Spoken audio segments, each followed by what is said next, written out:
working with individuals in person for the amount of time that I have has given me 95% of the knowledge and the nuance of coaching that I have today. If you have never worked with people in person, you shouldn't be working with people on the internet.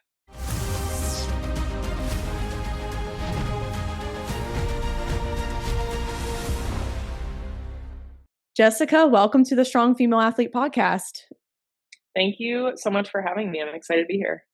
I feel this episode is going to be hilarious because I saw your episode on Coach 'em Up, and everything you were talking about with college strength and conditioning, female fitness and health, misinformation online, I was nodding in agreement. I was laughing the whole time, and I was like, I need to have this girl on because she just gets it.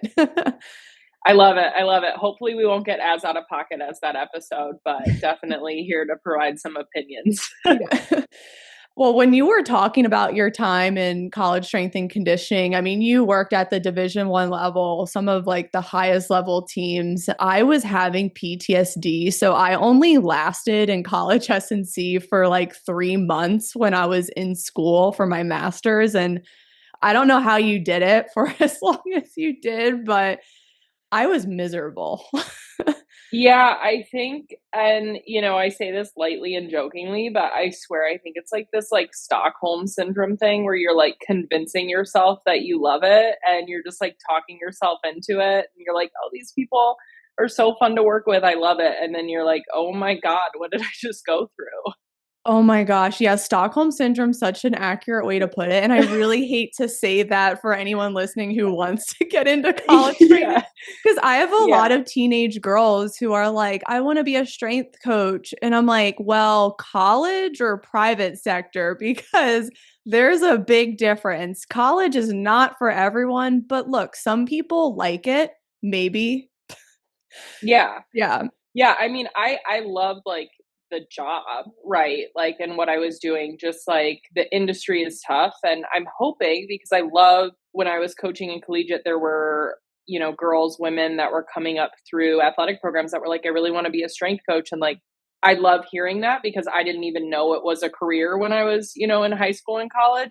And so, I would love for college to be a place where like women can thrive and like have a good time. And I would love the industry to get better. But like, it just has not been like that over the past like 10 years for me personally. So, and everyone has a different experience, right? But I mean, hopefully we're trending in a different direction there as well. So, yeah, I really hope so, because I think like people who reach out to you, I'm sure they probably are like, yeah, we didn't really want to say anything, but it is pretty accurate what you're talking about. And when I was doing my internship, I did it at an ACC school. I won't name the name, but every strength coach on staff there was just not happy.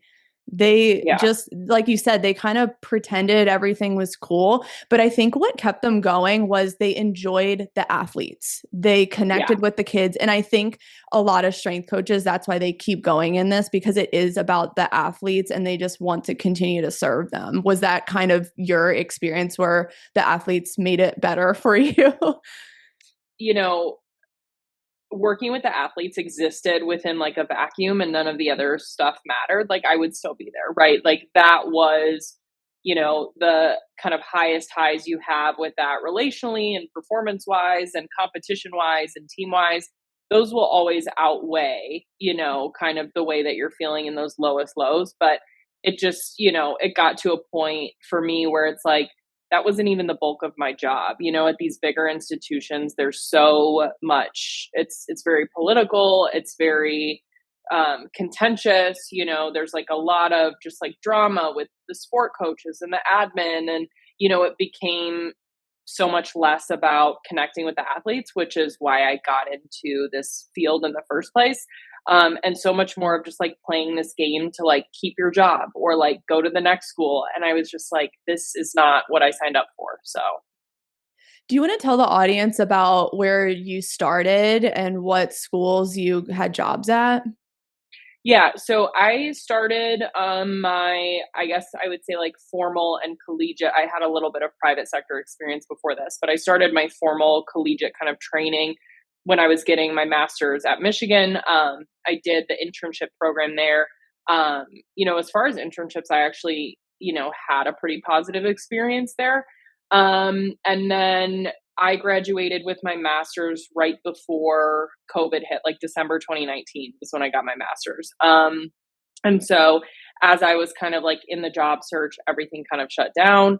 So I spent like a year and a half in private sector, and then I got a coaching position at Purdue. And I was there for about a year, and then I went to Penn State, and I was there for about a year and a half. So, Mhm. And what sports teams were you working with? kind of a wide variety. When I was at Purdue, I had men's tennis and women's swim, and I assisted with women's basketball. And also at Purdue, I liked kind of the way that things not necessarily were run, but the way things ended up, like just with covering and stuff, it was a good department to get a lot of experience with a lot of different teams. So like while those were my teams, I like knew every athlete that came into the weight room. So like that was such a positive experience where it wasn't just like you have your team, those are your athletes. And so I appreciated that aspect of it. And then when I was at Penn State, I was working with women's lacrosse, women's gymnastics, and men's golf. Oh, wow. So quite a variety there. Yeah, Yeah. for sure.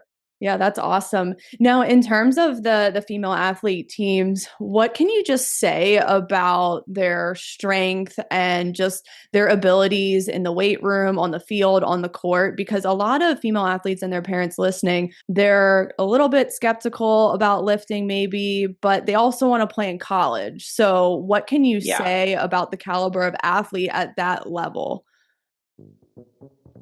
Hey guys, just want to take a quick moment to shout out our sponsor, Simply Faster, and one of my favorite speed timing systems from them, the Freelap.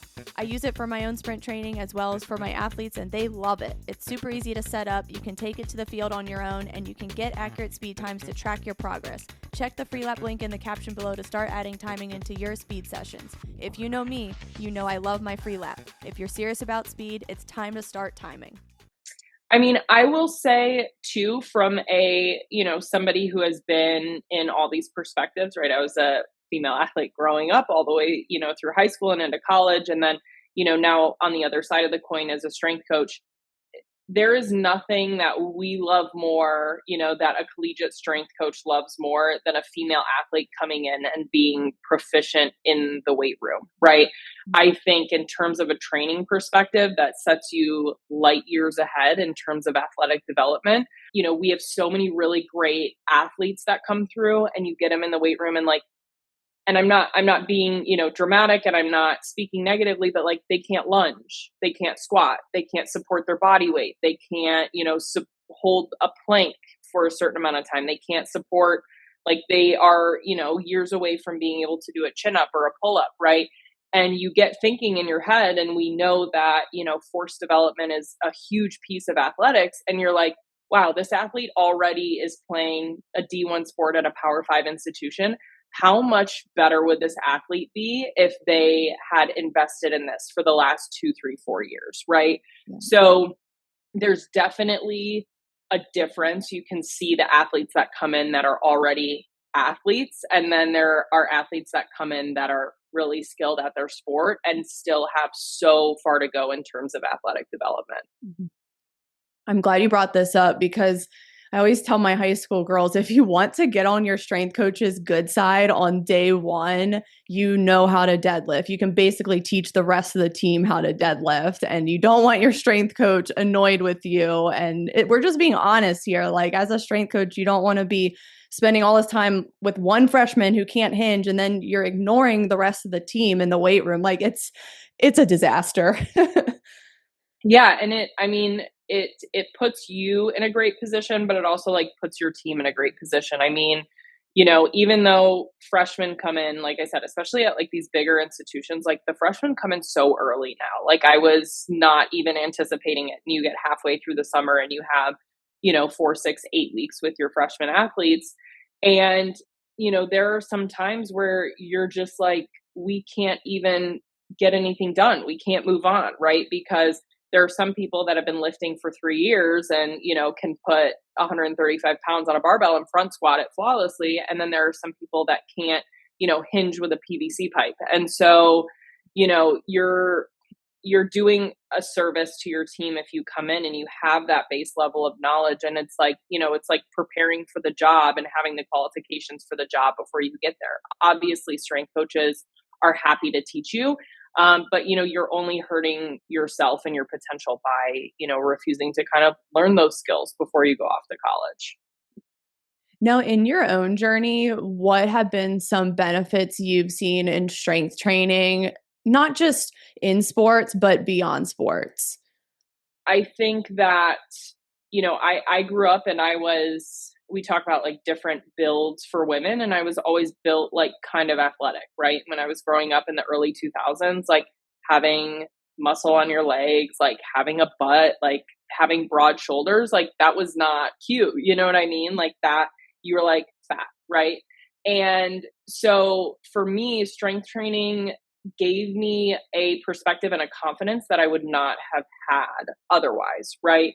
And, I think I see so many young female athletes, and I just want to like shake them because they'll like come into college and they're like, I'm fat. And I'm like, if I could engineer an athlete in a lab, it would be you.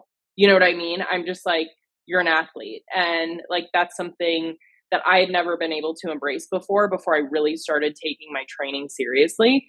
And so for me, like that gave me a lot in terms of confidence within my body. And then also just like, I didn't realize how hard I was making life and how crappy I felt before strength training versus like after getting like a base level of strength, like things, become so much easier. I literally remember in undergrad, I didn't really strength train that much until the end of undergrad, but I remember my back would hurt from like carrying my backpack around campus all the time. Like I was just like in so much pain. I was like, is this normal? And then I started lifting. I worked with like a couple of coaches, and I get to grad school and I like immediately noticed I was like, I'm walking 3 times as much because I'm walking to the athletic center. I'm walking back up to the library, up to my apartment. And like, that wasn't even a consideration for me. And so you kind of see like how many doors you open for yourself mentally, but also physically, like when you start really taking care of your body in this sense. Mhm. That's such an important point that this is more than just getting ready for college sports. When athletes are done, their sport will end at some point, whether they like it or not. And it's really about being healthy and pain-free and being able to do activities of daily living and new experiences. So I'm glad you brought that up because I get more excited about that than the sport performance stuff. So, Yeah. and I know you do health and fitness coaching now for both like Gen Pop and athletes. So what made you take that shift? Did you see a lot of misinformation online, a big need for your coaching? Like what was it where you're like, I need to do this now? Yeah, I think a big piece of it was, there's such a gap. I mean, even talking about the female athlete population, there's such a cliff that you go off of once you get out of college, right? They tell you what to do, but they don't teach you what to do. So, you get out of college, you've been an athlete all your life, and you've done all this work to kind of maintain this body and this level of health and this level of performance up to this point. And then you have no idea how to do it afterwards, let alone how to adapt to like what your life looks like, because it's going to look a lot different. You're not practicing 3 hours a day. You're not lifting, with a team 4 times a week. So, I definitely saw the gap there as I navigated out of athletics. But then the more I started, kind of posting on social media and kind of getting more consistent with that and just talking to people, the more I realized that I had such a skewed perspective on how much diet culture was still affecting so many women. Like in my head, I guess I thought because like I was, 80%, 90% of the way out of it, that everybody else was. But then, you post on social media and like people are like, what do you mean like eating after 8 p.m. doesn't make you fat? Like, what do you mean carbs don't make you fat? And so I kind of, it was jarring to me because I was like, oh my God, this is the reality that 95% of women live in. And like, there's just kind of this information crisis where, and a lot of coaches feed into that. I hate to say it, but like a lot of online coaches, like, they all they, do online is show their abs and show their 15% body fat. And nobody talks about performance, and nobody talks about tissue health, and nobody talks about being able to get up off the ground when you're 60, 70, 80 years old. And nobody talks about it like being okay to like look like a person. And so, I really saw this kind of information crisis where I was like, hey, if I can, help women who maybe are active, maybe have a lot of experience in athletics or strength training, but just haven't been doing the right things because they've been stuck in this cycle of like listening to just the wrong people and the wrong information. It's so bad now. I mean, yeah, it's a double-edged sword because I think there's so much good information on social media with like people like you and others who are trying to debunk all the nonsense. But then for like every bit of good information, there's 10 times as much bad information that's overpowering everything. And I think a lot of women are being preyed on, young women or even like menopausal women. There's a lot of misinformation there. And I just really want to help female athletes really discern who to follow and who to unfollow. So are there any red flags that you can just give people and be like, this, you just need to unfollow these people? First off, it's important to look at social media with like the right lens, right? I mean, social media, especially if you're involved in it, if you're posting, if you're monetizing it, more now than ever for so many people, it's become an income source, the way they earn money. And so looking at it through that lens can help you kind of, remember that people aren't posting for your benefit. Right? It's not about you. Most people don't get on social media and they're like, oh my God, how can I help this girl that lives in Iowa that's unhappy with her body, that just like wants to get back to being an athlete? Like, these people aren't thinking about that. They're like, how can I sell my creatine gummy that promises to get you leaner muscle than the other creatine gummies? You know what I mean? So looking at it with that lens where it's like, on social media, attention means money, and that can be good attention, that can be bad attention, right? That can be coaches like, have you ever seen a coach doing like the dumbest exercise with their athlete and it has the comment section has like 5,000 comments, right? Like, people want attention and it doesn't matter where it's coming from. So things that are controversial get a lot of attention. Things that are just like very, I would say like blunt and this is the way, get a lot of attention. And then, a lot of them are selling something. A lot of them are selling a product or a service. And so looking at social media from a place of consumerism has really helped me be able to kind of decipher who's legitimate and who's not. You go to their page and you're like, are they selling this, gummy? Are they selling this coaching program? Like, what is their skin in the game, right? And I make money on social media, obviously, like this is my business. But my entire platform and my entire coaching philosophy is through education, right? And so, people don't win unless they get the right information. And that's what my program is about. So, I mean, in terms of red flags, I would say you want to make sure that, and I know I'm going to ruffle some feathers with this, but if you're not certified at all, like you just shouldn't be posting about fitness stuff on the internet.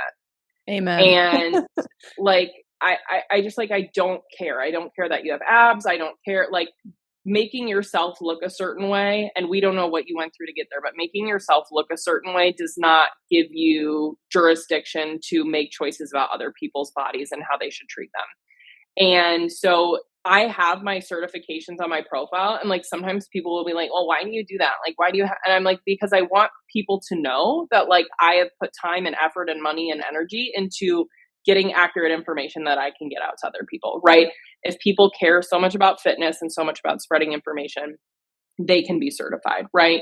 And then on top of that, just like if a page is like inflammatory, like in nature, usually I just leave it alone, right? If someone's, all of the creators, if all of the hooks are like, ew, do you want to look like this when I was like bloated and disgusting and, gross, and they show a picture of themselves like at a perfectly healthy weight.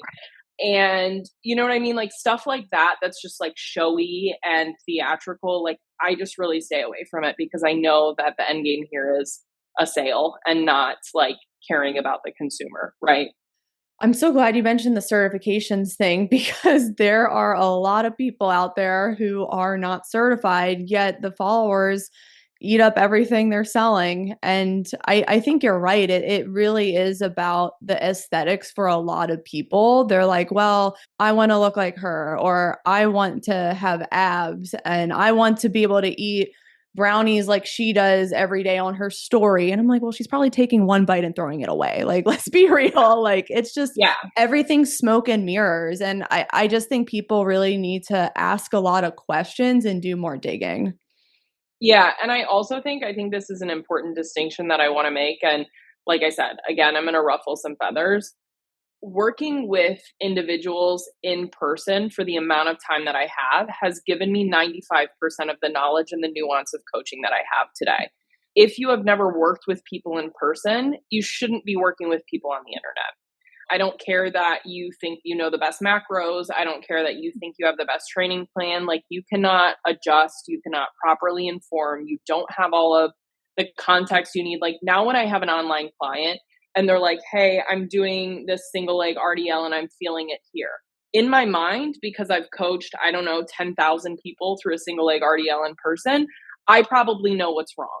Yeah. Right? And so if you don't have that experience, I find it really, really difficult to believe that you are an effective online coach, especially for athletes. Like, these online athlete programs that people are developing when they've never worked with an athlete in person.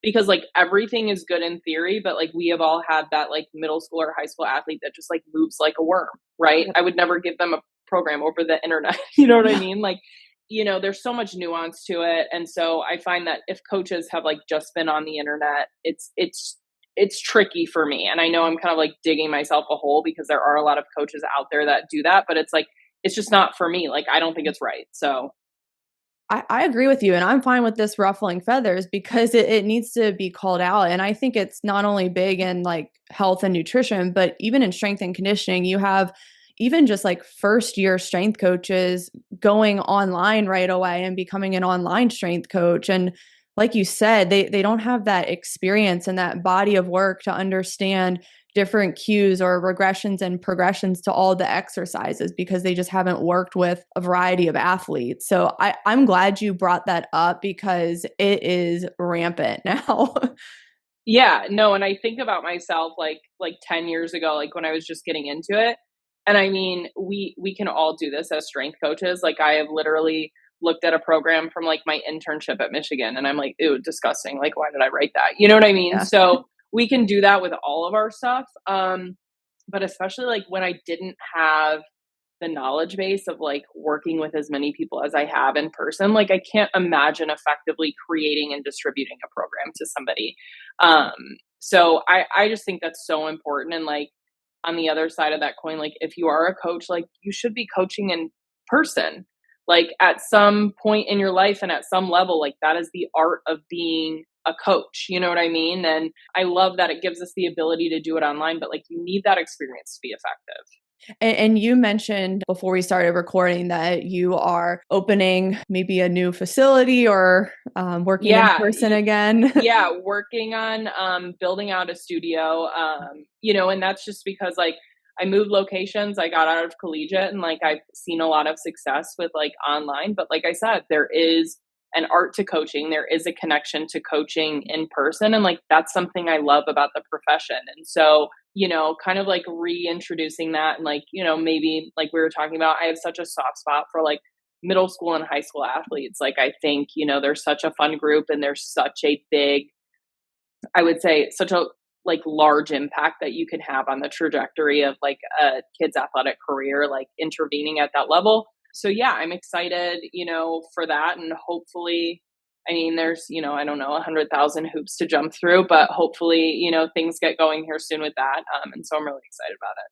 Yeah, that's awesome. And I think even if you've had like several years of coaching in person like you did, you can always still learn from new Oh, athletes. Like, it's so crazy. Like, every day you learn something new, especially if you're working with middle and high school athletes. I think, yeah, it's always a fresh experience and you can really never stop learning.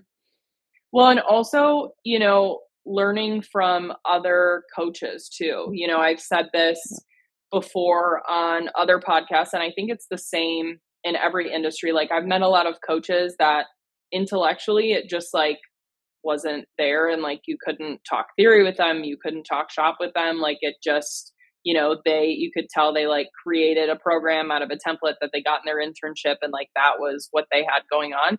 But then there are other, times where I'd walk out into the weight room where another coach was like executing, a lift with a team, and I'm watching them and I'm like, oh my God, I love that cue. I love that exercise. I love that variation. And so I think there's this collaborative benefit to coaching in person that we like forget about. And that's another thing that I'm excited about. Like I want to, hire interns. Like I want to hire other coaches to work with. Like I do, like you can, whoever says you can't learn from like the 20-year-old intern who's like doing something differently than you would do it is lying. You know what I mean? Like everybody has something to teach us. That's something I'm excited about, is just like there's a level of collaboration and education that you can get from being in person with athletes and other coaches that online just like doesn't offer. Maybe I'll send some of my athletes to you because they want to be strength coaches. Yeah, amazing. I love that. I will not bully them as much as I was bullied in collegiate athletics. Thank goodness. Yeah, that's a whole other podcast, I feel. What would you say to young female athletes who want to take the exercise science strength coach route? Because I think from the outside, it's like, cool, you guys get to wear sweatpants, you get to hang out with athletes all day, you get to work out all the time, which actually is not true. We're not working out with our athletes. But what would you say to athletes who want to be strength coaches, and the reality of the career path, the pros, the cons, because every career you have to deal with crap.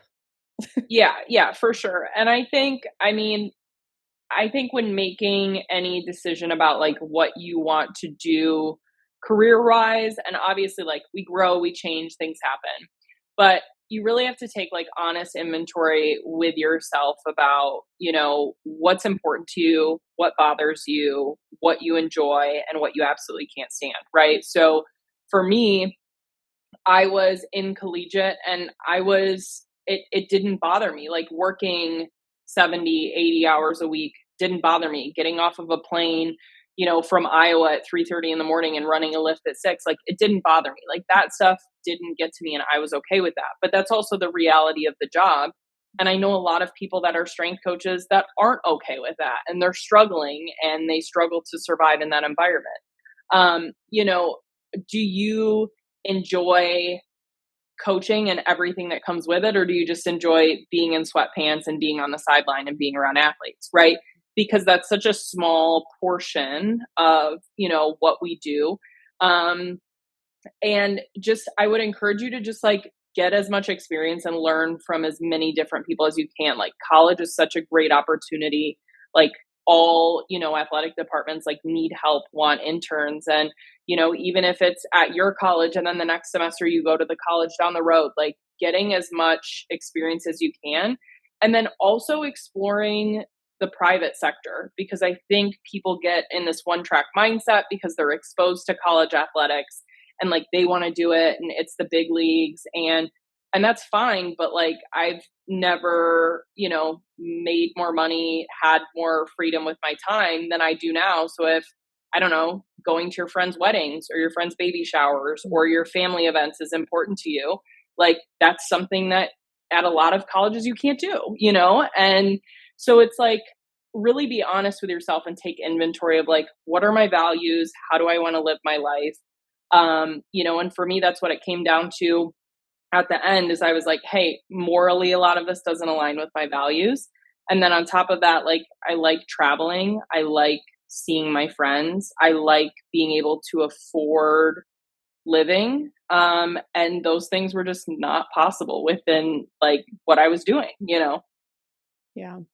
You talking about the demanding schedule and the 6 a.m. lift, get there at 5:30 a.m. It's dark outside. It's cold. You're walking to the gym miserable. Like, yeah, that wasn't worth it for me. And I'm sure you enjoy like kind of taking your time. And it doesn't mean like the private sector is easy, everyone. Like we're just saying like these are the cons we're not willing to put up with. But let's talk about private sector cons. I mean, unstable income, like it can get really busy and overwhelming because everything's on you. Anything else, like, I mean, there's so much. Yeah, I mean, and this is something that I talk about with a lot of collegiate strength coaches because I'm very public about my journey. I'm public about my income, my mistakes, my struggles, the things I want to do, the things I failed at. Like that is all, you can see all of that on my social media. I have a lot of coaches that reach out to me and they're like, oh my God, I want to do this. Like, this sounds amazing. And I'm like, okay, well, obviously you're not listening because, like, you know, this is hard as well. But just kind of like putting that lens on of like, it requires a completely different skill set than collegiate does. Right. And if you're okay, like working 80 hours a week and like being a cog in a machine and like, you know, having your teams and going to your lifts and things like that, that's one thing. But I'm over here like, you know, walking into a high school and meeting with an athletic director and just saying like, hey, I'm going to give you 2 weeks of training for free. If you love it, we can sign a contract. If you hate it, whatever. And then the worst case scenario for me is that 6 of the kids really like me and want to come train with me. And then they're training with me. Their mom comes in. I'm like, oh, do you work out? Like, you know what I mean? Like, you have to be okay with putting yourself out there and like building your business from the ground up. And like a lot of strength coaches that I know don't have the personality for that, but they have the coaching acumen and they leave and they think because they have that experience, it's going to be easy.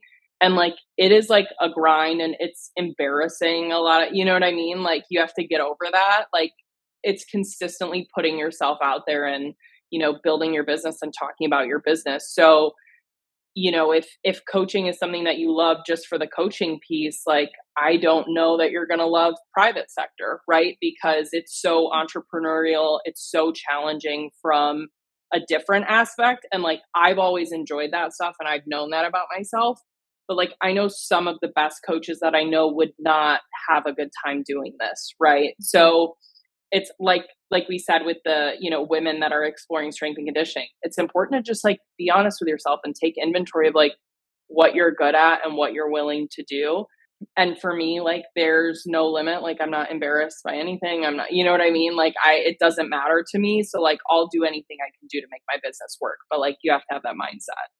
Yeah, and you have to accept, like, I'm an entrepreneur now. I'm not just a strength coach. And too often, I don't know if you hear this a lot, private sector strength coaches will be like, "Well, I just want to coach. I hate the business side of it." And I'm like, "Well, you kind of have to get literate at the business side." Like, I hate to say it, otherwise you're not going to last.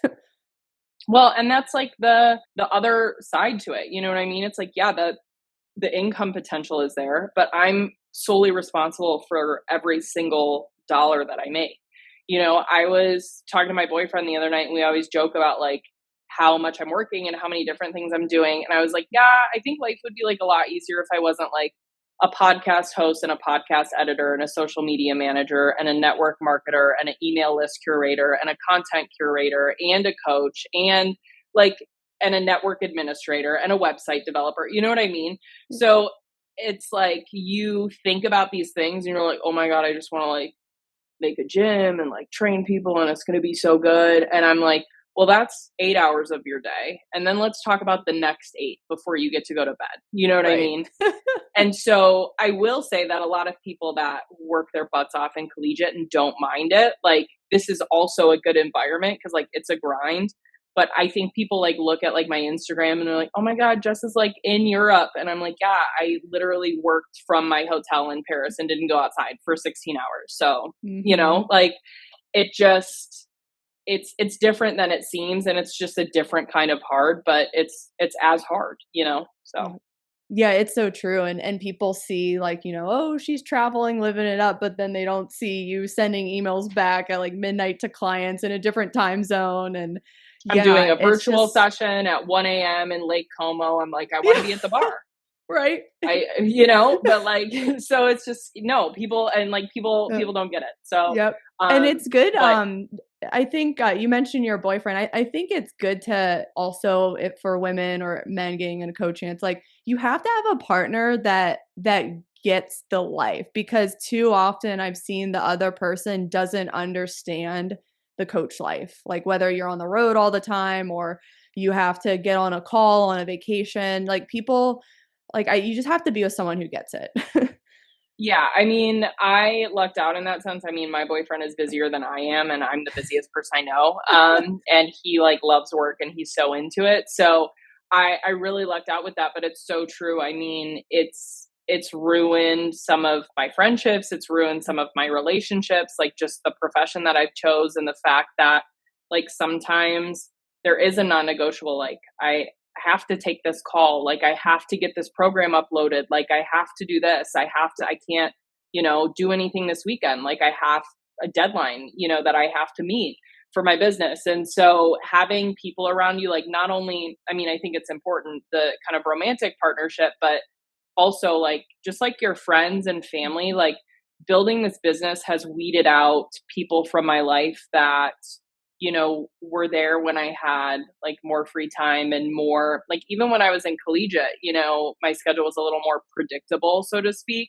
And really building this business has like weeded out people that I could not have long-term friendships with because they don't respect like how important it is to me, which is like automatically like you're gone. You know what I mean? Like this is like my baby. Like everything I've done is culminating within this.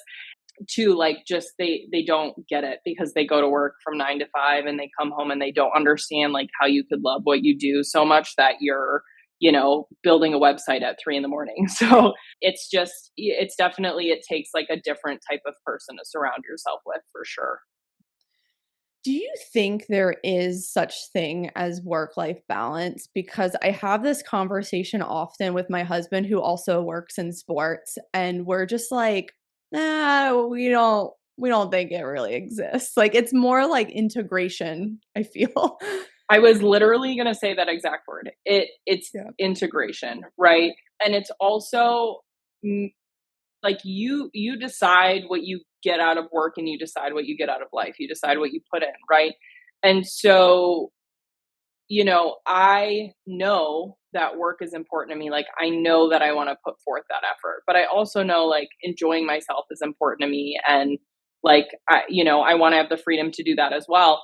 And that's like it's great. I'll go back to my relationship and my boyfriend. Like we're both busy. We both travel for work, but it's like I'll be like, hey, I have to go down to Austin to record this podcast. Like, do you want to come for the weekend? And like, sometimes after dinner he has to step on a call but it's like we're making the most out of the situation rather than me being like, I'm going to leave for 4 days or like, he had to go to London for business earlier this summer. And so like I went with, and like he was on the phone and I was doing sessions at weird times, but it's like we both have chosen to work hard and be busy, but like we're not going to let it, like ruin the rest of our life and our time. And we're going to make the most out of every situation. And also like a lot of it's front end work. Like I don't want to have to work like this when I'm like 45, 50, like, so building kind of something that is going to sustain me through that, I'm okay with the sacrifice on the front end. So. Mhm. And do you find that just all these costs that you're putting up with, the sacrifices you're making, they're worth it because it is rewarding in the private sector and you feel like there's more impact there? Yeah, I mean, I think there's seasons of impact. Like sometimes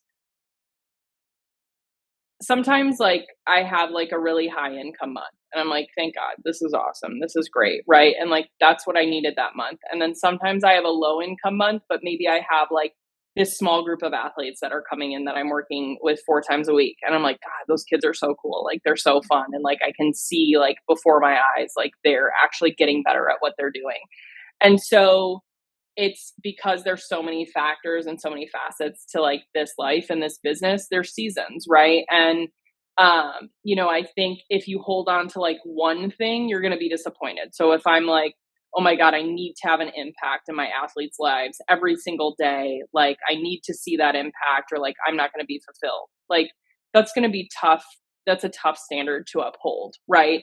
But if you're like, okay, one day I make a big sale and like, that's a win. One day I launch something on my website and like, that's a win, and that's rewarding. And I can see my business growing, or like I post something and people really resonate with it and I'm helping people. And then the next day I'm helping athletes. I think the net for impact is so much broader. But I also like, I'm so about just like celebrating everything within your business. Like, and I've not been shy about talking about it on social media. Like, income is important. Like, being successful in your business is important. Like, we have to make money, right? Like, getting new clients is important. Getting, more followers on social media and being able to help more people is important. So I find impact through all of these things. And I look to different channels for like, am I doing a good job? Am I helping, as many people as possible? But in terms of private sector, I think the ability for impact is massive. And I think it's overlooked a lot. And I think, some of the deepest connections I've built with athletes are athletes that, I've had the privilege of, seeing all the way through high school. And like, that's been such a great journey for me personally. So from an athlete impact standpoint, that definitely stands out. Yeah, it really is the best when you see your athletes go through that long-term process, because that's really where, like you said, that impact is made. And I want to come back to the money thing, because a lot of strength coaches are so afraid to talk about money. And it's like this weird thing where they're like, well, like, we're working out with athletes, we're coaching, like, I'm not going to charge that much. And I'm like, no, this is a profession. If you've dedicated your life to this, your research to this, your master's education, over a decade of coaching athletes to this, like, why are you saying like you're going to offer discounts, or like it's just like, would your dentist ever do that? Like any other industry doesn't do that. And I think that's why our profession is just seen as unprofessional. I don't know. Like, what are your thoughts on this? I think we do a really good job of delegitimizing ourselves as professionals. I will not work 80 hours a week for $40,000 a year. And that's why I left Collegiate, because it's literally, and I won't use an expletive here, it's so disrespectful, right? Like, I can't even wrap my head around it. Like, I was, working 80 hours a week, making 50, which that was crazy, rich, couldn't even pay my bills, but that was crazy for Collegiate. And, I'm making that amount of money, and our athletic director comes in on a private jet from the university that was only a 2-hour drive away. Right. So, which is like, it costs like $30,000 to put a private jet up in the air. So like, that's beside the point. So it's like, to me, it's like so disrespectful. And the fact that like, it makes me laugh in Collegiate, because everybody's like, oh my God, like, we should be so thankful we're here. And nobody talks about money. Nobody's like, hey, we're all so broke. Like, I love when men's basketball comes in and eats Chipotle and there's some left over for me, right? Oh because gosh. like, that's like a luxury. You know what I mean? And none of us are talking about how broke we are. None of us are talking about how we're making $40,000 a year as graduate, educated, nationally accredited professionals. Yeah. That is okay nowhere else. And then you get into the private sector, and we do a good job of doing this. Like, strength coaches who, and this is like my bone to pick, strength coaches who get out of strength and conditioning, hate making no money, get into the private sector, open their own facilities, and pay their coaches $12 an hour. Right. Dude, I paid my my non-graduated college girl more than that, who doesn't even have a degree. I wouldn't pay an intern $12 an hour. That's right. You can't buy anything with $12 an hour. Exactly. So I just like, we are doing it to ourselves. And I like post about this sometimes. And then I have like people comment in my, comment section, like, I don't have a whole degree in economics and I don't understand like operating costs of a business. You know what I mean? And so, which like I get, but it's, you need to we need to engineer the field better so that people are paid more, people are talking about money. Like, with building out this facility, something that I talk about is like, I want to pay my coaches so much money. Like, I want coaches to come work with me because they know I respect them well enough to pay them twice what anybody else in this city is going to pay them. Right. And we're still going to make money. Everybody's still going to have a good time. Is it going to cut into my bottom line? Sure, probably. Does that matter to me? No, because I'm still making my money, but I respect my adjacent professionals enough to like value their time. Right. Yeah. And so to me, it's so important. And like, you said it too. It's like, we do this to ourselves by like not discussing it. No, your dentist would not offer you a discount. Like, stop, Your like, hairstylist, your that's nail what tech, it's crazy. No, yeah. it's crazy. And like, you just want to get people, which like, I understand building a business, but then like getting people in the door and being like, oh, like, yeah, 25% off, or like, I don't charge this kid as much because this, and I'm just like, what are we doing? Yeah. Yeah. So, And I also think with the money thing, like people have this idea that if someone's like crushing it and making good money, that they're being reckless with it and they're a bad person. But if you're in the private sector and strength and conditioning, you're first and foremost reinvesting that into your business, whether it's better equipment or like recovery tools or just like a better athlete experience. It's not like, everyone who makes good money is just like blowing it on reckless crap. Like yeah. And I that's the mean, misconception. yeah, no, truly. And I mean, my online business has been successful and it's afforded me the opportunity to build out a facility that I want to build out, right? I'm not, like you said, I'm not like blowing my money.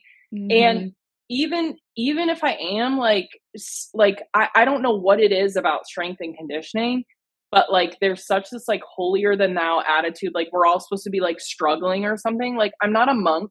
Like, Right. I'm not a priest. I didn't enter this, like, for the godliness of like, I wanna make a living, right? Yeah. And they're And always like, "I just wanna help people." And it's like, well, yeah, we all want to help people, but there's a reality of life. Like, I don't know, well, and like it's also, I get paid for helping people, so if I'm getting paid a buttload of money, it means I'm helping a buttload of people, you know what I mean? yeah. So it's like, I never have understood, like, the taboo of, like, money in this industry of, like, you should be broke, you should be struggling. It's like, no, I wanna be loaded for what I do because I'm good at it and I'm a good business person, and I have a lot of conviction in what I do, and, like, that's okay to say in this industry.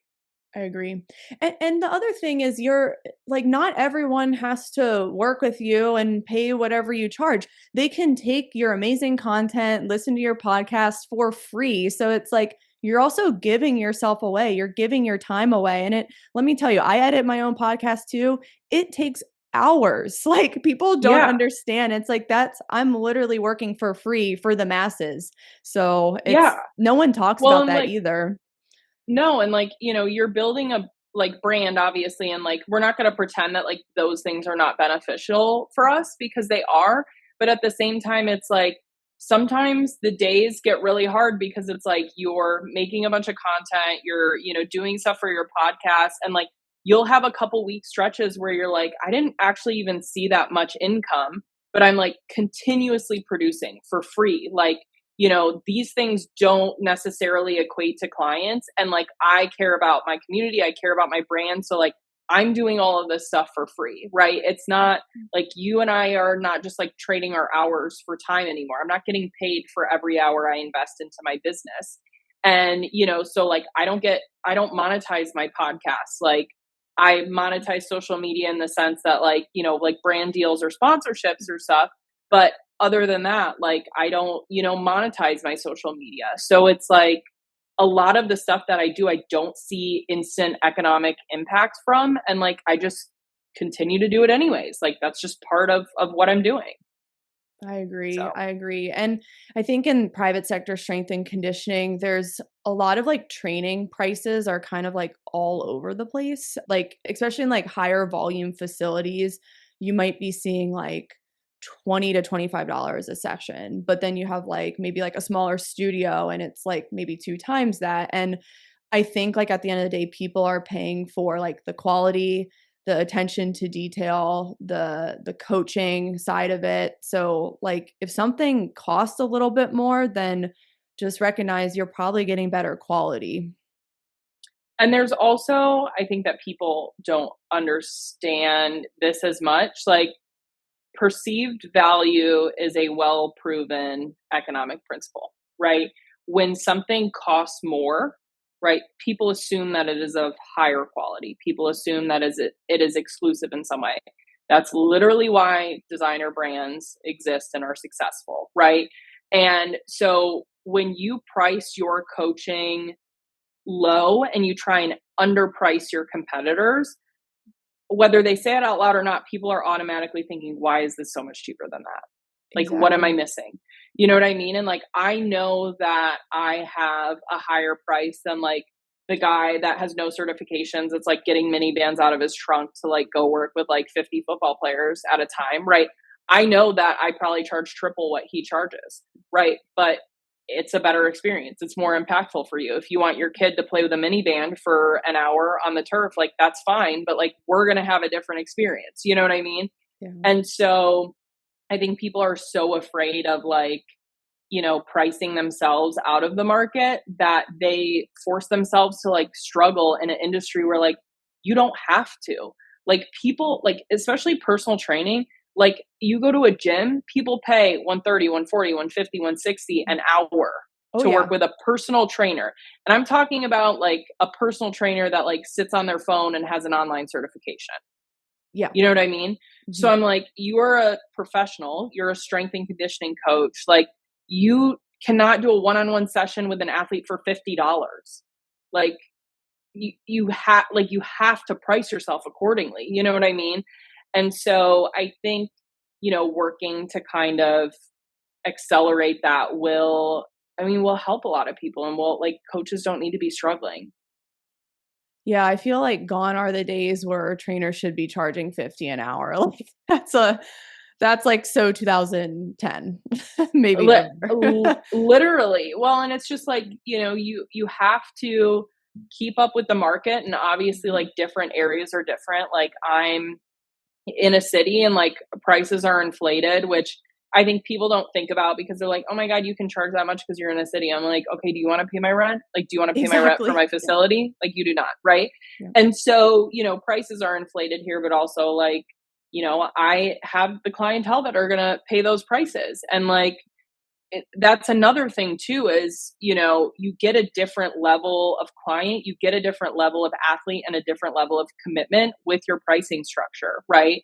Like if you're, you know, charging athletes, like, and you're doing group sessions and charging them like 20 or 30 bucks to come through, like maybe they come through once one week, maybe they skip the next week, you know, whereas I'm like, hey, you know, we're doing group sessions, like you're on a $300 a week membership, like you can come up to 3 times. Like that athlete is in there 3 times a week because it's expensive, right? But they're also within a month's time, a completely different athlete because they're in 10th grade. They've never picked up a weight before, right?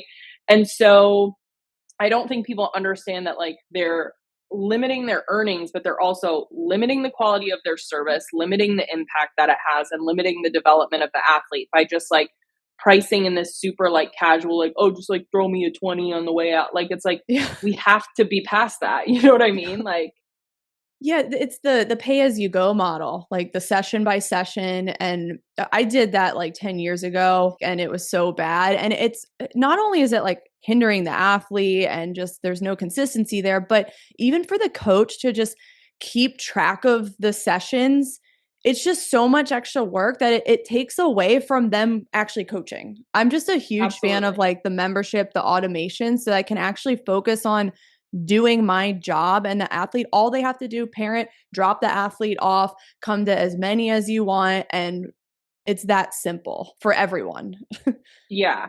And I really will say like the economics of doing a membership model are so much more beneficial for the coach and also the committed athlete, right? I think that, you know, people think I'm like, I would say like insensitive when I'm like, hey, you're going to make your money off of people that have enough money to pay for something and just don't give a crap, right? Like, because you are, like, parents are going to pay your membership fee, right? They're going to pay for months. The kid's going to show up a few times. Like, that is what it is, right? And that kid's not going to get a lot out of it, but like, that just is what it is. But then there's going to be a kid that's showing up every single time they can because they're like, oh my gosh, I really want to do this. Like, and their parents like, this is kind of expensive. You know what I mean? And like, everyone's winning. You know what I mean? Like, you're making an income and the kids that are committed and want to get better are getting a lot better. And, you know, I think viewing strength and conditioning as like this altruistic profession that, you know, like making money isn't important, like business concepts isn't important. Like it's just like it hurts it so much because it's like you said, there's so much undervaluing, and then there's so much just like people don't respect you if you're like, oh, just shoot me a $60 Venmo after the session. Like this is crazy. Like, you know, like like get a payment processing software. Oh my God. But Yeah, like so much it's just easier. like, and like the more casual you are and the more like you don't care, and the more your client's not going to care. And like, yeah, I'm sure it feels good when you cash out your $300 of Venmo every day, but it's like, that's not a sustainable business model, you know? So I think it's really important to like, you know, if you're going to make that shift, to just like, I don't like talk to people with successful businesses. Like stop just like opening a gym and like doing this crazy like single session Venmo me $20, $30, $50. Like it makes the profession as a whole look kind of sloppy. Sloppy is a really good way to put it. Yeah, I think the automations are so huge. And like you said, the automations, the membership style, it really does benefit the committed athlete, but it can also get some of those like uncommitted athletes to actually commit and be like, "Oh shoot, Correct. this is a program. This is progress. I actually need to show up 2 to 3 I times a have to week go. Yeah. consistently in the off season."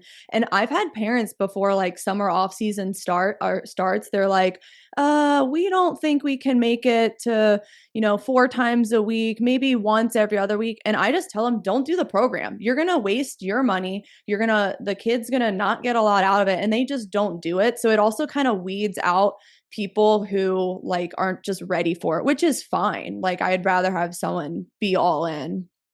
And that's actually something that I'm posting it later, but that I talk about in one of my business episodes of my podcast, is like alignment with clients and like turning away clients that like are not worth it for you. And for me, that's what that is. Like if somebody wants to be inconsistent, the only thing I'm getting out of that interaction is money. And like I'm at the point where like I would rather have my hour back than your $120 if you're going to come here once every 2 weeks.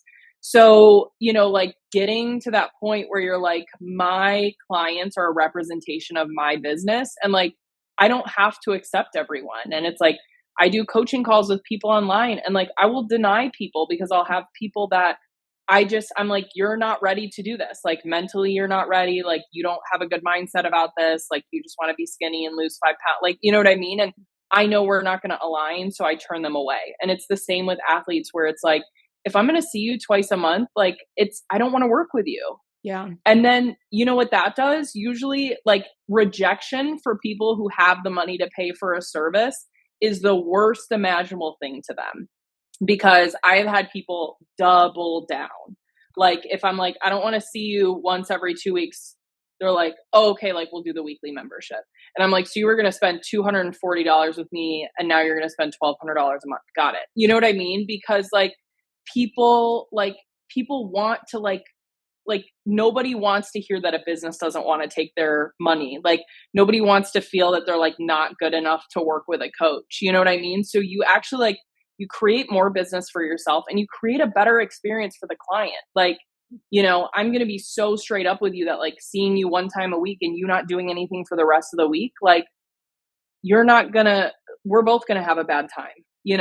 And it creates a liability too, because if the client's that inconsistent, then at the end of the program, they're like, well, I didn't get the results. And then they leave a bad review. And it's like, no, you showed up twice a month. Like, and I don't even want to have that conversation. No. Like, I don't even have the energy to have that conversation. Like, Yeah. I don't even entertain that. Like with my online clients, like we'll get to the end of 6 months and then someone will be like, I'm just like really disappointed. And I'm like, okay. And so I pull up their workout calendar and I go, okay, you had 2 weeks out of 24 that you did what you were asked to do. Oh no. I'm like, how do you feel? Okay.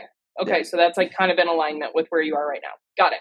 You know what I mean? Like, and it's good you track it. You track it, you get the attendance, and then you can be like, yo, you didn't do this. Yeah, they log all their workouts, they log all their weights, I mean, like not nutrition because I'm not like, crazy about that. But and I'm just like, you weren't consistent and somehow that's my problem. Like, I gave you all the tools to do the work. You know what I mean? So, Right. and that's like another thing that I will say for coaches is like having, you know, like it goes back to the sloppiness. Like, you should be programming for your athletes. Things should be recorded and written down. It's not, I'm making up the workout on a post-it 4 minutes before the group session. You know what I mean? Like, that is sloppy. And then also, you don't have documentation when it comes to it, right? If I get to the end of a 12-week cycle, I have everybody's cards, I have everybody's, everything that they've done for the last 12 weeks. I can look and be like, okay, so, Sophia didn't show up, half the time. And when she did, she was like giggling with her friends, and she never lifted more weight than 10 pounds. It's just like, it goes back to like the sloppy thing, like being prepared, being calculated, being documenting everything, and like legitimizing yourself as like a coach and not somebody who like does workouts. Like, we're so past that. You know what I mean? Like, this is a profession. This is a methodology. Like, we're past like, come in for a workout. Like, I'm done with that. Like a whiteboard circuit style workout with Kill me. No progression. Oh, it's still like a really common thing here in a lot of facilities. I'm in Tampa, and yeah, it's pretty bad. But Florida's kind of like the Wild West of training. What? Like, I said Florida's kind of like the Wild West of training. I've seen some like crazy stuff down there. It's wild. I've seen some like crazy athlete videos down there that I'm like, oh God, no. Yeah, so. I'm trying to just knock some sense into people down here. I'm just kind of sticking out like a sore thumb, but it's fine. I was just going to say, what you want. The fact that you're getting back into middle school, high school athletes, I was just going to say that the parents of them are going to love you, because when you're this on top of things, everything's automated, everything's tracked, everything's written down. We know what weights everyone's doing. We know what their assessment was, what their reassessment was. Parents love the organization. They love the consistency, and they want to know what's going on and if the program's working, if their athletes attending. So they're going to love you. Yeah, well, and then on top of that, like it elevates everybody. It forces people to operate at a higher level. Like, it makes other people look sloppy and unorganized. And like, you can't be like that. Like we were just saying, like, it can't be the whiteboard workout. It can't be like, we have to legitimize, the profession as a whole. And then, on top of it, it's like, my mission is like, if you play athletics in college, great. Like, that's going to be 10% of the kids that I work with, probably in the private sector, I would say about. But my goal is to give you the best experiences I can through high school, give you the tools to keep your body healthy as you go forward, right? And help you understand where performance comes from, how we can improve it, where health comes from, how we can improve it. And then my job with those people that are playing in college is like, I've been on the other side of that equation. Like, I want to hand a strength coach an athlete and have the strength coach be like, where the hell did this kid train? You know what I mean? Like, that's what I want, right? And like, that's something I can give people because I've been on the other side of that equation. I know exactly what they want. And so, yeah, I mean, just like getting more, like, treat it like a legitimate business. You know what I mean? I mean, we both see like such crazy stuff in the private sector, and especially with like youth athletes. And I think people don't take it seriously because they're like, oh, it's just like a bunch of kids. And I'm like, you can have such a monumental impact, especially like starting working with a kid in 7th or 8th grade when they just like move like crap. And you know what I mean? Like, there's so much potential for impact. So take it seriously. Well, this was awesome. I think it went longer than I had planned for, but I was like leaning in because I love the business discussion. I think it's so fun. And I think more coaches need to talk about it if you're in the private sector, because it's just the reality of things. I mean, you have to do the logistics, the financial, the administrative, the marketing. Like, you're literally like wearing multiple hats. So is there anything you would leave everyone with just anything we discussed today, female athletes, business for strength coaches? Yeah, I mean, I would definitely, on the female athlete topic, I think to kind of put a bow on everything is like, we have over the last 20 years been redefining what women look like, what female athletes look like. And, I think that broadening that definition and understanding, you know, that like a gymnast is going to look different from a sprinter, is going to look different from a thrower. And like all of those things are like awesome. And like, that's what you sign up for, like being an athlete, right? You're going to perform like an athlete. You're going to look like an athlete. So, you know, just like high school girls who, like, I want them to embrace that, like, so, you know, so just entirely, like it is such an amazing thing. And maybe it's not cool now, but everybody's going to want to be your friend when you're a college athlete anyways. You're going to be the coolest girl that came out of your high school. You know what I mean? Yeah. So it's just like, you know, high school's a blip on the radar. Don't worry about it. Like, you know, get the work in and just, you know, continue redefining what athleticism looks like in high school females and college females. And I think we've done such a good job over the last like 15 years. And I just like cannot wait to like see, you know, kind of the impact that like women like you have on this industry, where it's like, you know, it's cool to be strong and be an athlete and be confident and, you know, so I'm just like living in anticipation of that continuously from all my female peers. And I'm like so grateful for the work that, you know, like you and everybody else does, in terms of that. So. Awesome. Well, I will encourage everyone to follow you on your social media. I'll leave the links in the caption below. Guys, please check out Jessica's social media. We didn't talk about some of her viral videos, but you will see them. There's a couple pinned to her profile. They're hilarious. So go check her out. And we hope you enjoyed this discussion. I'll see everyone next time.